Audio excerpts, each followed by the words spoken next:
அன்புக்கினிய சொந்தங்கள் யாவருக்கும் வணக்கம். இன்னைக்கு என்ன இந்த வீடியோவில் ஒரு முக்கியமான விஷயத்தை பகிர்ந்து கொள்ள போகிறேன் அப்படின்னு பார்த்தீங்கன்னா, ஒரு புஸ்தகத்தை குறித்ததான ரிவ்யூ தான். என்ன புஸ்தகம் அப்படின்னு கேட்டிங்கன்னா, ஆர்டிஐ புஸ்தகம் தான். ஏங்க இந்த புஸ்தகத்தை ஏற்கனவே பார்த்தது மாதிரி இருக்குது, மறுபடியும் இந்த புஸ்தகத்தை குறித்து ரிவ்யூ கொடுக்குற சொல்லி வந்திருக்கீங்க, என்ன கதை அப்படின்னு கேட்க தோணலாம். ஒன்றும் இல்லை, வருஷங்கள் கூட கூட அந்த வருஷத்திற்கு ஏற்ற புதிய புதிய தகவல்கள் வரும்போது எந்த ஒரு எழுத்தாளர்களும் என்ன செய்வாங்க அப்படின்னா, புஸ்தகங்கள் ஏற்கனவே இருந்த பழைய ஸ்டாக்குகள் தீரும்போது புதுசாக புஸ்தகத்தை அச்சிட செய்யும்போது அந்த வருடத்திற்கு ஏற்ப அதை மாற்றி அமைத்து கொஞ்சம் திருத்தம் பண்ணி அப்டேட் பண்ணி புஸ்தகத்தை ரிலீஸ் பண்ணுவாங்க. அந்த மாதிரி பார்த்தீங்கன்னா, இந்த புஸ்தகம் ஏற்கனவே வெர்ஷன் 1 வெர்ஷன் 2 வந்துருச்சு. இப்போ வந்திருக்கிறது வெர்ஷன் 3. இந்த புஸ்தகத்தை பார்த்தீங்கன்னா அப்டேட் 3வது அப்டேட் இந்த புஸ்தகம். 2024 சில இணையதளங்கள் வந்தது. அந்த இணையதளங்களை சம்மந்தமாக அப்டேட் பண்ணியிருக்காங்க. கியூஆர் கோடு, ஒரு சில கியூஆர் கோடில் கொஞ்சம் மாறுதல் பண்ணி, அந்த கியூஆர் கோடில் பார்த்தீங்கன்னா அந்த மனு மாதிரிலாம் நிறைய முன்னாடி ஹக்கீம் வச்சுருந்தாரு. அப்போதைக்கும் கொஞ்சமாக தான் இருந்துச்சு. இப்போ நிறைய மாதிரி மனுக்களை சேர்த்து அந்த கியூஆர் கோடு எல்லாமே, ஒரு சில கியூஆர் கோடெல்லாம் புத்தகத்தில் சேஞ்ச் பண்ணியிருக்காங்க. அது மட்டும் இல்லை, புக்கோட குவாலிட்டியுமே ஹக்கீம் கொஞ்சம் நல்லா மாற்றிருக்காரு. புக்கோட பேப்பர் முன்னாடி கொஞ்சம் ஒரு இதாக தான் இருந்துச்சு, குவாலிட்டி இல்லாமல். ஆனால் இப்போ நல்ல குவாலிட்டியாக ஒரு தரமான ஒரு பேப்பர்களை உருவாக்கி இந்த புஸ்தகத்தை ரெடி பண்ணியிருக்காங்க. ஆல்ரெடி இந்த புஸ்தக எழுத்தாளர் பார்த்தீங்கன்னா மதுரையை சேர்ந்த சமூக ஆர்வலர் திரு ஹக்கீம் தான். இந்த புஸ்தகம் வெளியீட்டு விழாவுக்கு நானும் போயிருந்தேன். இந்த புஸ்தகத்தை வெளியிட்டது யார் அப்படின்னு பார்த்தீங்கன்னா, முன்னாள் மத்திய அமைச்சர், நம்ம சிவகங்கை நாடாளுமன்ற தொகுதியில் இருந்த சுதர்சன நாச்சியப்பன் அவங்க தான் இந்த புஸ்தகத்தை வெளியீட்டு செய்தாங்க. நானும் அந்த விழாவுக்கு போயிருந்தேன். எண்ணற்ற உறவுகள் வந்திருந்தாங்க. உண்மையிலே இந்த புத்தக வெளியீட்டு விழா ஒரு திருவிழா மாதிரி இருந்தது. ஹக்கீம் மிக சிறப்பாக மதுரையில் ஏற்பாடு பண்ணியிருந்தாரு. இதுவரைக்கும் பார்த்தீங்கன்னா கிட்டத்தட்ட ஒரு 6000 புஸ்தகங்கள் ஹக்கீம் கொடுத்ததா சொல்கிறாரு.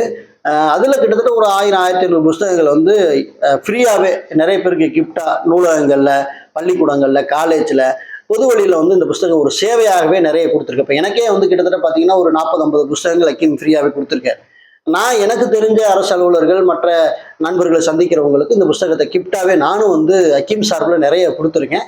ஸோ என் போன்ற நிறைய நபர்களுக்கு ஹக்கீம் அந்த புஸ்தகத்தை கொடுத்துருக்காரு. அதனால இந்த புஸ்தகோட ஃபீட்பேக் அப்படின்னு பார்த்தீங்கன்னா நிறைய பாசிட்டிவான தகவல்களை தான் சொல்லிட்டு இருக்காங்க. ஆகவே இதுவரைக்கும் நீங்கள் இந்த புஸ்தகத்தை வாங்காத உறவுகள் தாராளமாக நீங்கள் நம்பி வாங்கிக்கலாம். ஏற்கனவே பழைய புஸ்தகம் வச்சிருக்க உறவுகள் கண்டிப்பாக நீங்கள் அதை வச்சுக்கலாம், எந்த மாற்றமும் கிடையாது.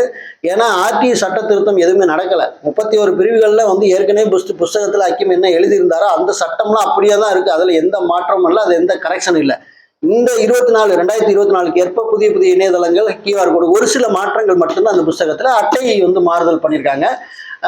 பேப்பர் குவாலிட்டியை கொஞ்சம் தரமாக கொடுத்துருக்காரு ஹக்கீம். ஸோ இந்த மாற்றங்கள் தான் வந்திருக்குது. அதை தாண்டி இந்த புஸ்தகத்தோட ரிவ்யூ அப்படின்னு பார்த்தீங்கன்னா, நம்ம ஏற்கனவே வெர்ஷன் 1 வெர்ஷன் 2 நம்ம ரிவ்யூ பண்ணும்போது முழுசாகவே இந்த புஸ்தகத்தில் என்ன சொல்லியிருக்காரு அப்படின்னு நம்ம பண்ணலை. ஆகவே இந்த முறை இந்த வெர்ஷன் 3ல் நம்ம அதை நான் உங்களுக்கு கம்ப்ளீட் பண்ணி காட்டணும் அப்படின்னு நான் நினைக்கிறேன். முதல்ல என்னன்னு பார்த்தீங்கன்னா, இந்த புஸ்தகம் கிட்டத்தட்ட ஒரு 416 பக்கங்களை கொண்டதாக இந்த புஸ்தகம் இருக்கு. இதில் பார்த்தீங்கன்னா ஒவ்வொரு தலைப்பின் கீழே ஹக்கீம் எழுதியிருக்காரு. கிட்டத்தட்ட ஒரு 105 தலைப்பின் கீழே இந்த புஸ்தகத்தில் வடிவமைச்சிருக்காரு. நான் ஒவ்வொரு தலைப்பை நான் வாசிக்கிறேன். ஸோ உங்களுக்கு கண்டிப்பாக இது தேவைப்படும். நிறைய உறவுகளுக்கு ஆர்டிஐ சம்பந்தமாக மட்டும் இல்லை, அரசாங்க சம்பந்தமா, நில சம்பந்தமா, கிராம ஊராட்சி சம்பந்தமா இப்படி இருக்கக்கூடிய உறவுகளுக்கு இந்த புஸ்தகங்கள் பயன்பெறும். ஸோ அதனால என்னென்ன தலைப்பின் கீழே இந்த புஸ்தகத்தில் எழுதியிருக்காருன்னு உங்களுக்கு ஓரளவு நான் வாசிக்கணும்னு ஆசைப்படுறேன். முதல்ல பார்த்தீங்கன்னா, நானும் ஆர்டிஐயும் அப்படிங்கிற ஒரு கட்டுரை ஒரு 17 பக்கத்துக்கு இந்த புஸ்தகத்தில் எழுதியிருக்காரு. உண்மையிலே இந்த பக்கத்தை படிச்சு பார்த்தீங்க அப்படின்னாவே ஒரு ஆர்டிஐ ஒரு சாமானியனுக்கு இப்படி இல்லாமல் பயன்பெறும் அப்படின்னு நீங்க ஆச்சரியப்படுற அளவுக்கு அருமை அந்த புஸ்தகத்தில் ஒரு 17 பக்கங்கள் நானும் ஆர்டிஐயும் அப்படிங்கிற தலைப்பில் ஹக்கீம் எழுதியிருக்காரு. ரெண்டாவது பார்த்தீங்கன்னா, ஒரு இந்தியனோட அடிப்படை கடமை என்ன அப்படிங்கிறத மிக தெளிவாக 29வது பக்கம் வரைக்கும் எழுதியிருக்காரு. அதுக்கப்புறம் தகவல் பெறும் உரிமைச்சட்ட வரலாறு சம்பந்தமாக கிட்டத்தட்ட ஒரு 34 பக்கம் வரைக்கும் எழுதியிருக்காரு. தமிழகமும் தகவல் பெறும் உரிமையும் இது தொடர்பு பார்த்தீங்கன்னா ஒரு 46வது பக்கம் வரைக்கும் அவர் எழுதியிருக்காரு. ஆர்டிஐ நிலைக்குழு சம்பந்தமா 49வது பக்கம் வரைக்கும் எழுதியிருக்காரு. ஆர்டிஐ சட்டத்தின் நோக்கம் 51வது பக்கம் வரைக்கும் எழுதியிருக்காரு. ஆர்டிஐ சட்டத்தின் முன்னுரை 53வது பக்கம் வரைக்கும் எழுதியிருக்காரு. குறுந்தலைப்பு அளவுகை தொடக்கம் 56வது பக்கம் வரைக்கும் எழுதியிருக்காரு. பொருள் வரையறைகள் 59வது பக்கம் வரைக்கும் எழுதியிருக்காரு.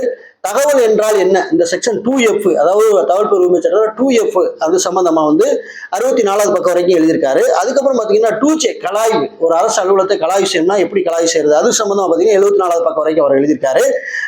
தகவல் பெறும் உரிமை இது தொடர்பாக பாத்தீங்கன்னா 89வது பக்கம் வரைக்கும் எழுதியிருக்காரு. பொது அதிகார அமைப்பு மற்றும் பொறுப்புகள் சம்பந்தம் 4(1)B, அதாவது செக்ஷன் 4(1)B RTI ஆக்ட் 2005 பிரிவு 4(1)B சம்பந்தமா கிட்டத்தட்ட 91வது பக்கம் வரைக்கும் அவர் எழுதியிருக்காரு. விவசாயிகளுக்கான தகவல் சம்பந்தமா 99வது பக்கம் வரைக்கும் எழுதியிருக்காரு. பஞ்சாயத்துகள் தரம் அறிய 103வது பக்கம் வரைக்கும் எழுதியிருக்காரு. பஞ்சாயத்துகள் வரவு செலவு விவரம் சம்பந்தமா 104வது பக்கம் வரைக்கும் எழுதியிருக்காரு. 100 நாட்கள் வேலை திட்ட வரவு செலவு சம்பந்தமா 105வது பக்கத்தில் எழுதியிருக்காரு. நுகர்வோர் உரிமை அறிய 108வது பக்கம் வரைக்கும் எழுதியிருக்காரு. நமது வாகனங்களின் தகவல் அறிவதற்கு 109வது பக்கம் வரைக்கும் எழுதியிருக்காரு. நமது சான்றிதழ்கள் பத்திரங்கள் பாதுகாக்க என்ன செய்யணும் அப்படிங்கிற சம்பந்தமா 110வது பக்கம் வரைக்கும் எழுதியிருக்காரு. விதவை பென்ஷன் உள்ளிட்ட அனைத்து பென்ஷன் பயனாளிகளை அறிய 112வது பக்கம் வரைக்கும் எழுதியிருக்காரு. இலவச கழிப்பறை திட்டம் பயனாளிகளை பார்வையிட 112வது பக்கம் வரைக்கும் எழுதியிருக்காரு. அதுக்கப்புறம் பார்த்தீங்கன்னா கிராமப்புற வீடு கட்டும் திட்டம் பயனாளிகளை அறிவதற்கு 113வது பக்கம் வரைக்கும் எழுதியிருக்காரு. எரிவாயு உருளை குறித்த தகவல்களை பெற 115வது பக்கம் வரைக்கும் எழுதியிருக்காரு. மத்திய அரசின் செய்தி வெளியீடுகள் அறிய, மத்திய அரசோட என்னென்ன செய்தி வெளியிடுறாங்க அப்படிங்கிற தகவல்கள் அறியறதுக்கு 115வது பக்கத்தில் எழுதியிருக்காரு. ரத்த வங்கி குறித்து அறிய, அதாவது ரத்தம் டொனேட் பண்ணணும் அது சம்பந்தமா வந்து உங்களுக்கு ஏதாவது தெரியணும் அப்படின்னு கேட்டீங்கன்னா அது சம்பந்தமா 116 பக்கம் வரைக்கும் எழுதியிருக்காரு. தமிழக அரசின் வரவு செலவு அறிவதற்கு 114 பக்கம் எழுதியிருக்காரு. மத்திய அரசுக்கு ஆன்லைன்ல மனு அனுப்புவது எப்படி 119வது பக்கம் வரைக்கும் எழுதியிருக்காரு. உறுதிமொழி ஏற்று சான்றிதழ் பதிவிறக்கம் செய்வதற்கு 120வது பக்கம் வரைக்கும் எழுதியிருக்காரு. அதுக்கப்புறம் பாத்தீங்கன்னா CBSE பள்ளி அங்கீகாரத்தை பார்வையிடுவது சம்பந்தமா 121வது பக்கம் வரைக்கும் எழுதியிருக்காரு. மத்திய மனித உரிமை ஆணையம் புகார் செய்வது எப்படி அது 121வது பக்கம் வரைக்கும் எழுதியிருக்காரு. கோவில் மற்றும் வக்பு சொத்துக்கள் அறிவதற்கு 123வது பக்கம் வரைக்கும் எழுதியிருக்காரு. NGOக்கள் பற்றிய தகவல்கள் அறிய 124 பக்கம் வரைக்கும் எழுதியிருக்காரு. ரயில்வே குறித்து ஆன்லைன் புகார் செய்வது எப்படி அது சம்பந்தம் 124 பக்கம் வரைக்கும் எழுதியிருக்காரு. இந்திய சட்டங்கள் பதிவிறக்கம் செய்வதற்கு கிட்டத்தட்ட வந்து 127 பக்கம் வரைக்கும் அது சம்பந்தமா எழுதியிருக்காரு. தேசிய ஆவண காப்பக ஆவணங்களை தரவிறக்கம் செய்வதற்கு 127 பக்கம் வரைக்கும் எழுதியிருக்காரு. தொலைக்காட்சி நிகழ்வுகளுக்கு எதிராக புகார் அனுப்ப எப்படி வந்து அனுப்புவது அது சம்பந்தம் 128 பக்கம் வரைக்கும் எழுதியிருக்காரு. பத்ம விருதுகாரர்களை பற்றி நம்ம தெரிந்து கொள்ளணும் அப்படின்னா 128 பக்கம் வரைக்கும் அது சம்பந்தமா எழுதியிருக்காரு.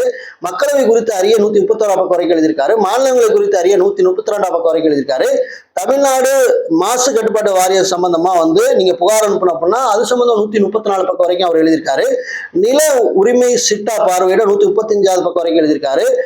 பதிவேடு நகலை பார்வையிட, நகர நில உடைமை பதிவேட்டை பார்வையிட, புல கணக்கு புத்தகத்தை FMB பதிவிறக்கம் செய்ய, கிராம வரைபடம் பெற, இதெல்லாம் பாத்தீங்கன்னா கிட்டத்தட்ட எல்லாத்தையும் வந்து 139வது பக்கம் வரைக்கும் சேர்த்து எழுதியிருக்காரு. தமிழகம் குறித்த தகவல்கள் அறிய 141 பக்கம் எழுதியிருக்காரு. CM செல் குறித்த அறிய 142 பக்கம் வரைக்கும் எழுதியிருக்காரு. வருவாய்த்துறை சான்றிதழ் அனைத்துமே பெறுவது எப்படி அப்படிங்கிற சம்பந்தமா பாத்தீங்கன்னா 143 பக்கத்தில் எழுதியிருக்காரு.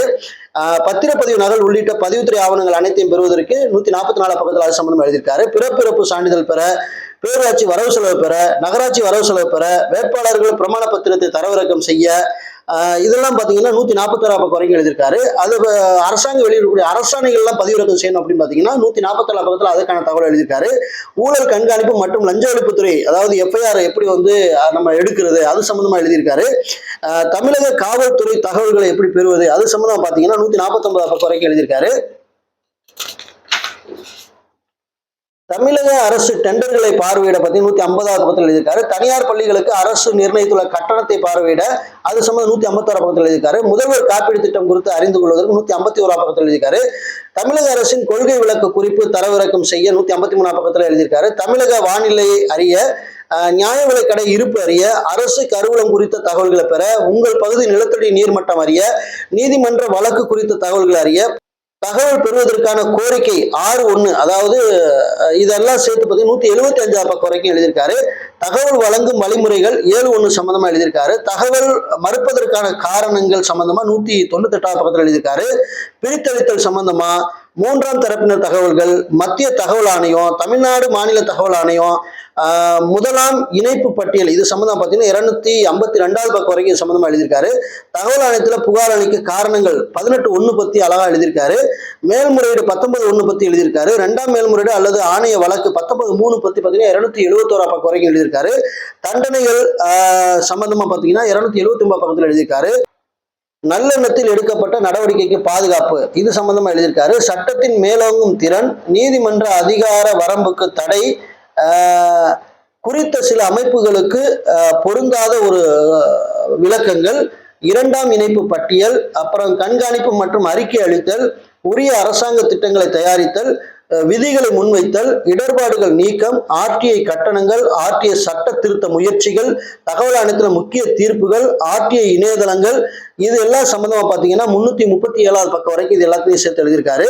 அதுக்கப்புறம் பிரிவு 6.1 அனுப்பும் முதல் மனு மாதிரிகள், அப்புறம் பாத்தீங்கன்னா பிரிவு 19.1 அனுப்பும் முதல் மேல்முறையீட்டு மனு மாதிரிகள், பிரிவு 19.3 அனுப்பும் ஆணைய வழக்கு மாதிரிகள், பிரிவு 18.1 அனுப்பும் புகார் மனு மாதிரிகள், இது எல்லாத்தையும் சேர்த்து பார்த்தீங்கன்னா 354வது பக்கம் வரைக்கும் எழுதியிருக்காரு. தமிழகத்தில் உள்ள அனைத்து விஓக்களின் தொலைபேசி எண்களை எல்லாம் இதுல இணைச்சு அழகா நீட்டா வந்து கியூஆர் கோடு மூலம் ஹக்கீம் எழுதி இணைச்சிருக்காரு. அதுல தமிழகத்தில் உள்ள அனைத்து அரசு அலுவலக தொலைபேசி எண்கள் இது சம்பந்தமா வந்து பக்கம் 355 வரைக்கும் ஹக்கீம் வந்து எழுதியிருக்காரு.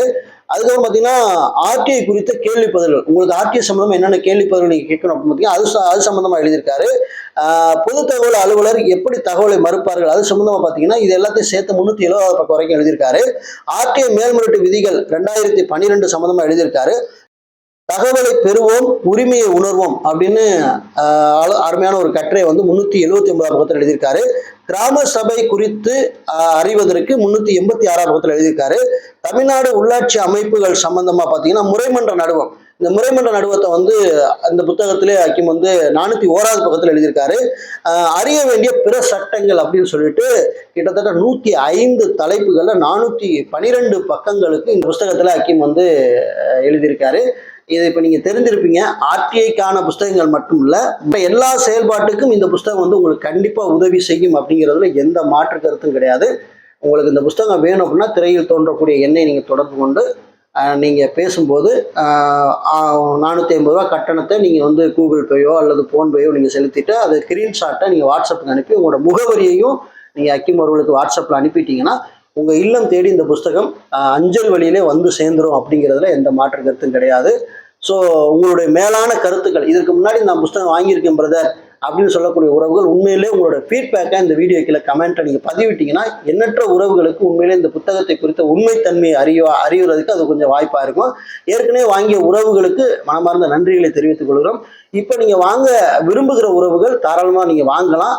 அது மட்டும் இல்லை, பார்த்தீங்கன்னா இது போன்ற புஸ்தகங்களை நீங்கள் வாங்கி உங்களுடைய நட்பு வட்டங்கள், நீங்கள் யாருக்கெல்லாம் நல்லது செய்ய நினைக்கிறீங்களோ அவங்களுக்கெல்லாம் தாராளமாக நீங்கள் என்ன செய்யலாம் அப்படின்னா இந்த புஸ்தகங்களை கிஃப்டாக நீங்கள் கொடுக்கறதுக்கு நீங்கள் முயற்சி பண்ணலாம். ஒரு திருமணம், ஒரு முக்கியமான ஏதாவது ஃபங்க்ஷன் இருக்குது அப்படின்னா புஸ்தகங்களை நீங்கள் கிஃப்டாக வழங்கும் பழக்கத்தை வைத்திருப்பார் அப்படின்னா தாராளமாக இந்த புஸ்தகங்களை வாங்கி நீங்கள் கொடுக்கலாம் அப்படின்னு சொல்லிக்கலாம். அதை தாண்டி நீங்கள் ஒரு அரசு அலுவலகத்தை போகிறீங்க, முக்கியமாக ஒரு ஆஃபீஸரை சந்திக்க போகிறோம்னா ஆஃபீஸர்களுக்கு இந்த புஸ்தகங்களை நீங்கள் கிஃப்டாக கொடுக்கலாம். ஸோ இது போன்ற நிறைய விஷயங்களுக்கு இந்த புஸ்தகத்தை நம்ம வந்து தமிழகம் முழுவதும் நம்ம கடத்தணும் அப்படின்னா உண்மையிலே ஒரு பெரிய விழிப்புணர்வு மாற்றம் இங்கே நடக்கும் அப்படிங்கிறதுல எந்த மாற்று கருத்தும் கிடையாது.